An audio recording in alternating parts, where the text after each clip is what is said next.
There's a particular kind of strength that isn't celebrated in headlines or applauded in public forums. It's the strength of a woman who wakes up each day with a quiet storm inside her and still manages to meet the world with grace. She fixes lunches, attends meetings, answers messages, and gives pieces of herself to everyone around her, all while something inside her feels like it's unraveling. She doesn't cry in public. She doesn't collapse in the middle of a grocery aisle. She just keeps going because that's what she's been taught to endure without acknowledgement. This strength is worn like armor, but it's heavy. It's not the kind of strength that empowers, it's the kind that hides pain. Somewhere along the way, many women learned that showing sadness is weakness, that asking for help is a burden, and that emotions are best swallowed with a smile. So they put on the mask, the composed face, the polished tone, the I'm fine that holds back oceans. Behind that mask, though, is exhaustion. Behind that mask is a woman wondering if anyone would notice if she fell apart. The mask of strength is a survival mechanism. It was built over time, brick by brick, moment by moment, each time she was told to toughen up, be the bigger person, or just deal with it. It's the result of years of carrying emotional loads for everyone else with no space to set her own down.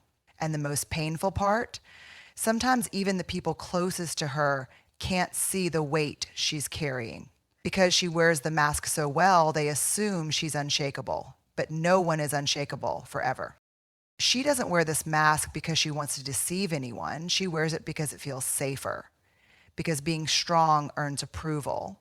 Because being too emotional has consequences, judgment, dismissal, or worse, abandonment. So she learns to perform. She becomes the dependable one, the steady one, the one who always says, I got it, even when she clearly doesn't. And somewhere in that performance, her true needs, her hunger for rest, for comfort, for someone to just say, you don't have to carry this alone, get buried.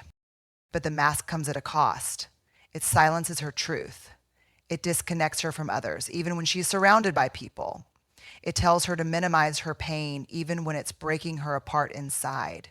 And most tragically, it teaches her to question her own need for support. She starts thinking, maybe I'm just being dramatic, or other people have it worse.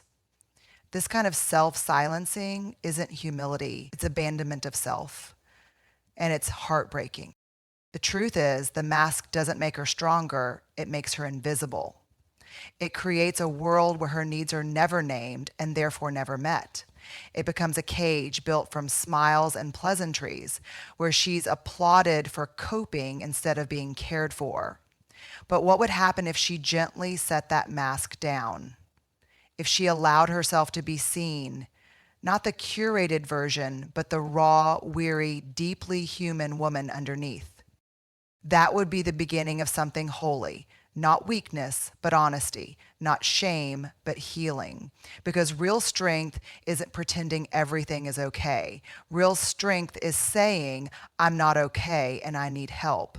It's crying when the tears rise, resting when the soul begs for it, and daring to ask, will you sit with me in this? That kind of strength is tender, not tough, but it's the kind that mends, that connects, that frees. So, beloved, if you've been wearing the mask of strength for far too long, I hope you know this. You don't have to earn your rest.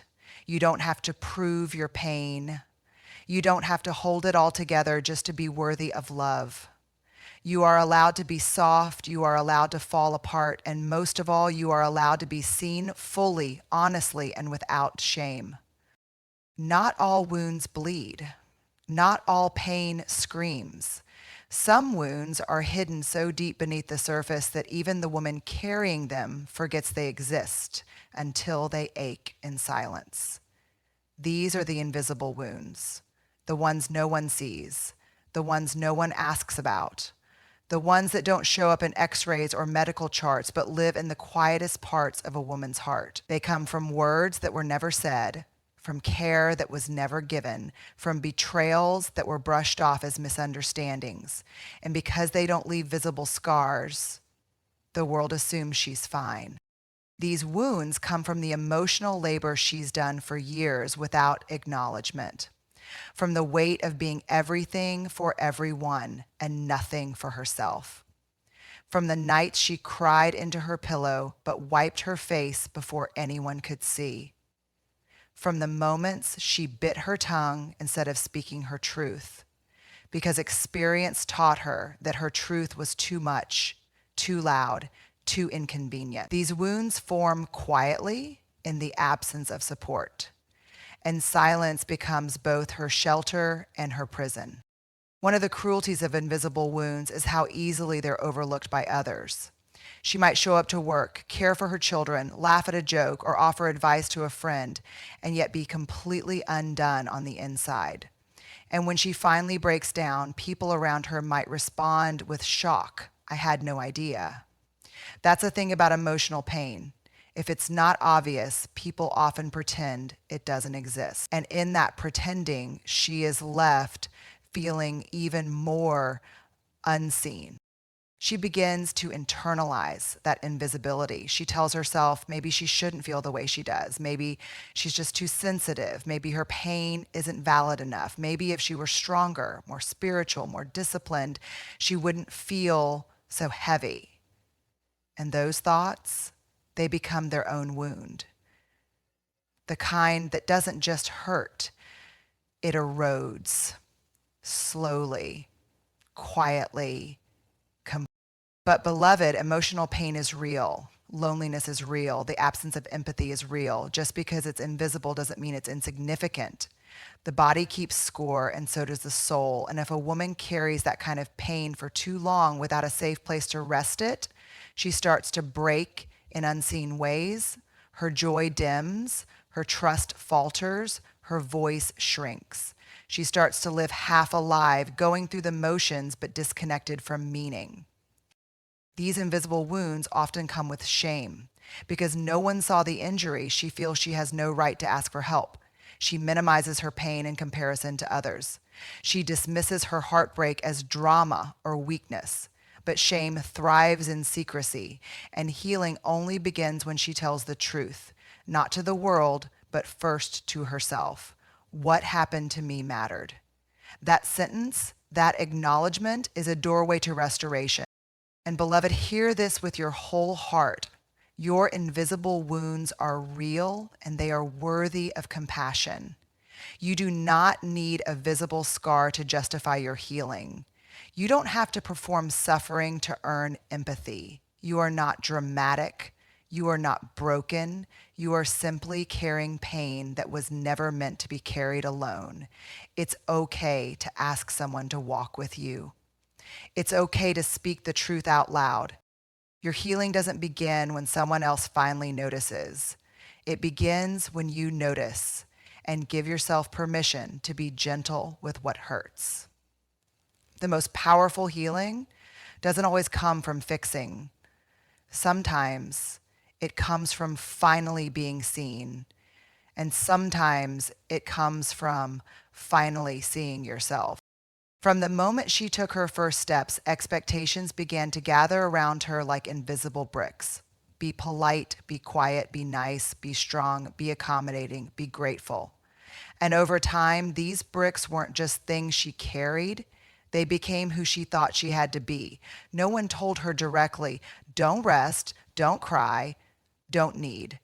But that's what she learned from the world around her, that her worth was tethered to her usefulness, that being exhausted was a badge of honor, that her value came from how well she performed, never from simply being. The expectations weren't always loud or cruel. Sometimes they were whispered by culture, religion, family, or even well-meaning advice. You're the strong one.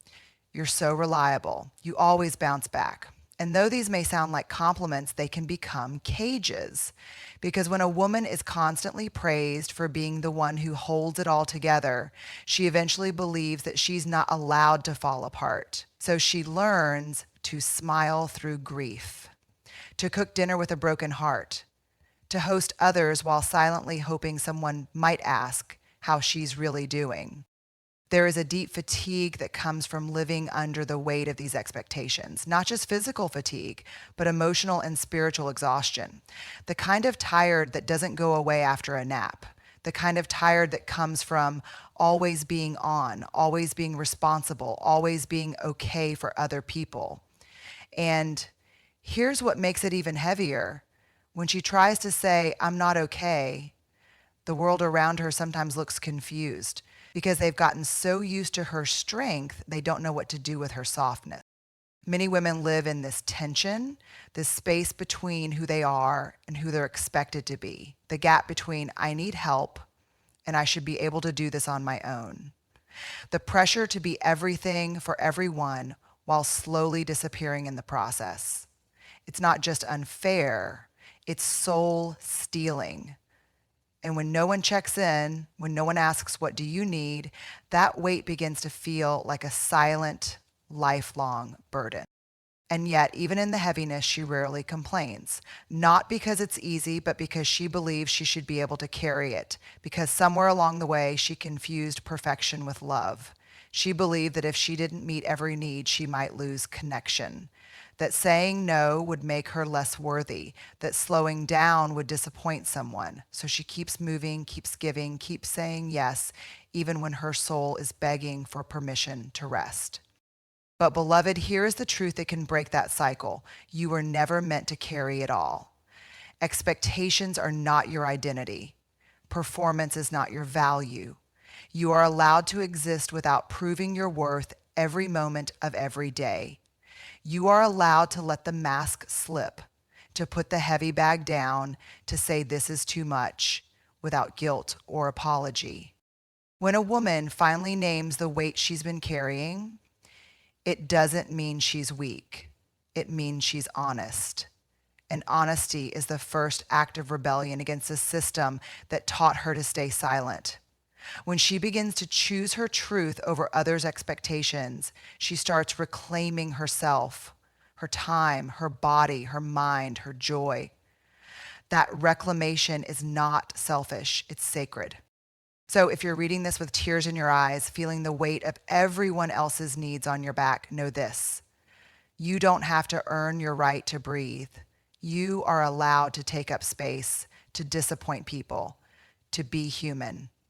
The people who love you well will not love you less when you set down the weight. They will love you more because they will finally see you. There are things a woman carries in her heart that she doesn't dare say out loud. Not because she doesn't have the words, but because she doesn't know if the world can handle the truth. She's learned over time that some stories make people uncomfortable, some truths cause people to back away, and some pain, especially her pain, gets dismissed, minimized, or ignored. So instead of speaking, she silences herself, not because she lacks courage, but because she's learned that speaking can cost more than staying quiet. But silence has a price too. It buries the truth inside the body, and eventually the body starts to speak for her through sleepless nights, through anxiety, through unexplained exhaustion, through a sadness she can't name.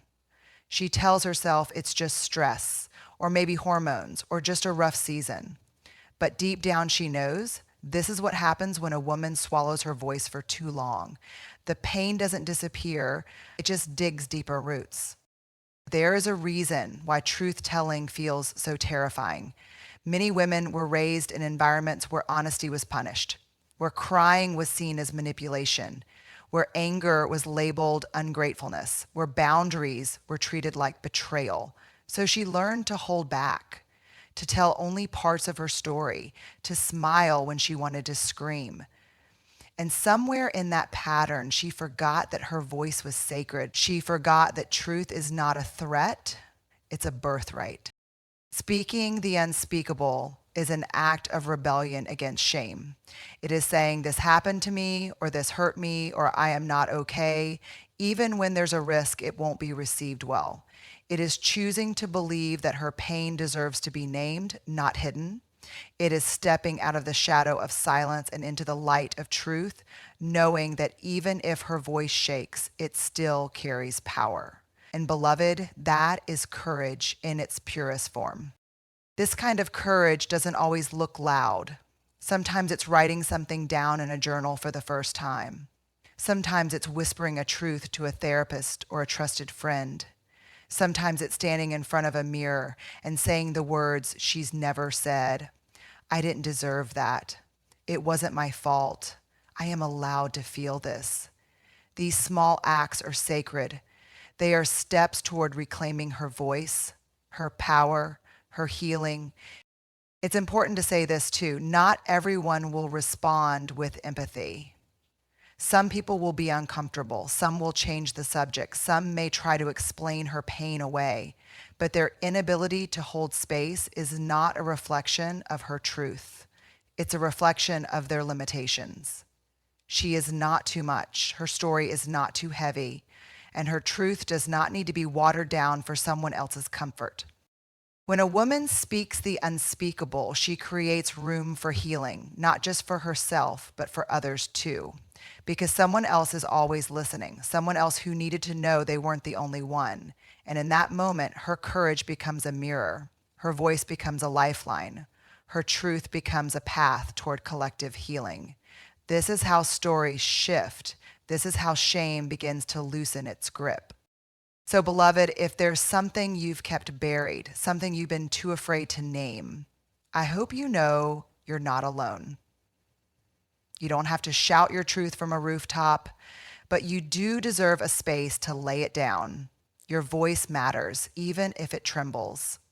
Your story is holy, even if it's messy. And your healing starts the moment you stop hiding and begin telling the truth, one word at a time. For so many women, life has been a long performance. Not in a dramatic, attention-seeking way, but in a quiet, relentless quest for approval. Approval from family, approval from partners, approval from friends, coworkers, spiritual leaders, communities. The world taught her early on that being accepted meant being agreeable. Being loved meant being likable. And so she shaped herself into what others wanted, softened the edges, silenced her needs, smiled when it hurt, just to keep the peace, to be chosen, to belong. But here's the thing about chasing approval. It never stops moving. It's a finish line that keeps getting pushed back. The moment she meets one expectation, another one takes its place, and slowly, almost imperceptibly, she begins to lose herself. Her yes becomes automatic. Her boundaries blur. Her intuition gets quieter. She stops asking, what do I want? And starts asking, what do they want from me? It's not that she doesn't have a voice. It's that she's been trained to believe her voice is only valuable if others like the sound of it. There is a deep grief that comes with realizing you've built your life around being pleasing instead of being present, that you've been performing instead of living, that you've been more committed to keeping everyone comfortable than to keeping yourself whole. And the cost? Intimacy, joy, peace. When a woman is constantly editing herself to be more digestible, she starves the very parts of her soul that make her feel alive. But beloved, there is another way. There is a path where she stops asking, am I enough for them? And starts declaring, I am enough for me. That shift from approval to worthiness is radical, because it means she no longer measures herself by who accepts her, but by how deeply she accepts herself. It means she honors her voice even if it trembles. It means she says no even if it disappoints. It means she chooses rest even if others call it lazy. It means she finally fully belongs to herself. Choosing worthiness over approval doesn't mean she stops caring about people. It means she stops betraying herself to keep them close. It means she stops apologizing for her boundaries, her dreams, her desires. It means she understands that not everyone will celebrate her freedom, and that's okay. Because true belonging isn't about being liked. It's about being known and loved for who she truly is, not who she's pretending to be. This shift is not easy. It takes time to untangle from years of conditioning. It takes practice to choose authenticity over acceptance. But every time she chooses to listen to her own inner voice, every time she honors her own no, celebrates her own yes, speaks her truth without checking how it lands, she is building a life rooted in real, grounded worthiness. The kind that can't be taken away because it was never based on performance to begin with. And let this be said clearly with no shame attached. It is okay if she's still learning how to do this. It is okay if she still aches for approval sometimes. That ache doesn't make her weak, it makes her human. But in the middle of that ache, she can pause and remind herself, I am already worthy. I was born enough. I don't need to earn what I already carry. That is the anchor. That is the truth that can outlast any applause. So, beloved, may you have the courage to disappoint the world if it means being true to yourself. May you trade fitting in for freedom. May you release the grip of approval and choose the quiet, steady rhythm of worthiness. And when it's hard, and it will be hard, may you remember you are not here to prove yourself. You are here to be yourself. And that is more than enough.